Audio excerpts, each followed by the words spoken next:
Oh, just have my copy of Cleaning and Restoration, March 2007, The Four Faces on Mount Restoration.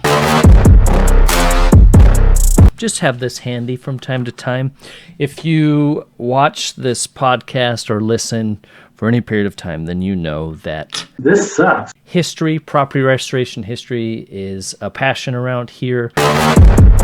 We have propertyrestorationhistory.com where we're starting to catalog some of the information. Michelle Blevins It's fine. at CNR Magazine has done a great job of sharing snips of the archives that Pete Consigli was able to dig up from John Pletcher and Marty King. And so exactly, you were laughing. So, back in the day when John Downey first started CleanFax in the 90s, before it was sold on, to where it is today, he had this thing called the Great Debate. And he would get a couple of people to debate whatever some particular hot topic of the day was. You get both sides of the view, you kind of beat it up. But the key thing that Downey did then, each party would take an opposing view on whatever the topic was, and then they would exchange it, and then they'd write a rebuttal. So he actually had the rebuttal in there. So I'm the only person in the history of the magazine and maybe the industry that actually debated himself. So I called him up one day years ago, and I said, John, this is marketing discussion. The industry should be a specialist or a generalist.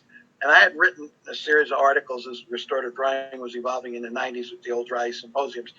So he said, you mean you want to debate yourself, Consigli? Is what I said. Yeah, can I? So one was Pete Consigli, the other was G. Pete Consigli. I not only debated myself, I did the rebuttal on both. And I'll never forget this. Barry Costa called me up when I was out on the road, and he left a voice message. He said, Pete, he goes, you debated yourself. He goes, I agree with both positions. I like a good debate because this is how you get to the great solutions. And, sometimes a good debate comes up with something that's better than either idea of the original debaters.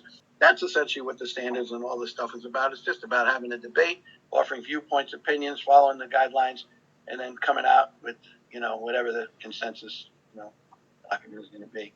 So I agree. We got a treat today, going to tease some of the content we recorded a while back with the sons and grandson of Lloyd Weaver.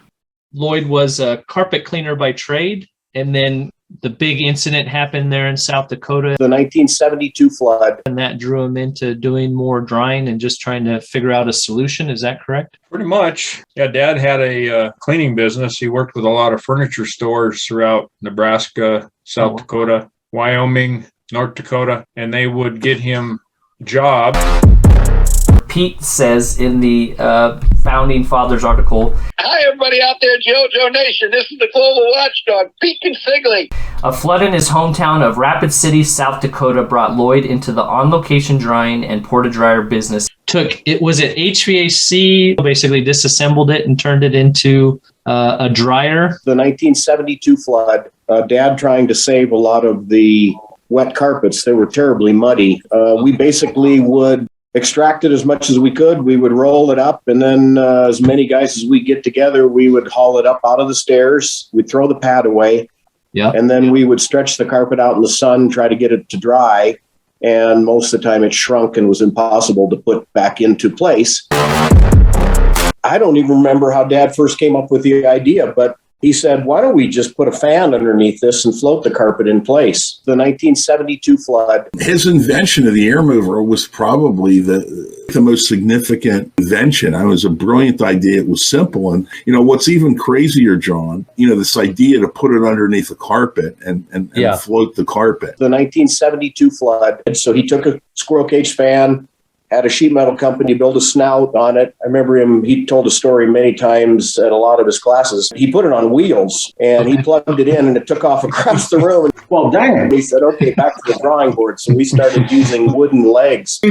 worked for years getting the pressures correct on his carpet fan. It worked amazing. Something that was impossible to handle in 1972, he started perfecting. Pretty soon we were doing jobs that most other carpet cleaning, there wasn't really restoration at the time. And then someone will ask, well, how do you know when you have enough?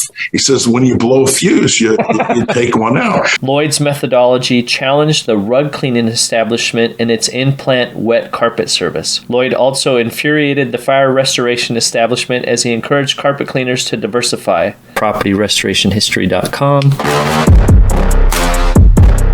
Man, what a treasure to still have people like Pete and Cliff and Claude contributing to the industry and to those who are willing to sit down and listen. Things change and evolve, maybe the resources and approaches and those kinds of things, but the core problems are still fairly similar. Honest conversations. And think about what they're saying. Basically, property restoration didn't exist in the early 70s. It was carpet cleaners. And now it's evolved to, a massive industry. Not back in the spray bottle, I'll tell you what. Taking those lessons forward again, just simply looking at a problem just a little bit differently. Look at that. Saying, what can I do to be of value, to be of service, and adapting that to your specific applications. Just look at that. Using your values and experiences to build your business or your career. I love the way you mix it up. At first, I was like, what is this? And then I was like, all right, I'm feeling this. You have entered the DYOJO podcast.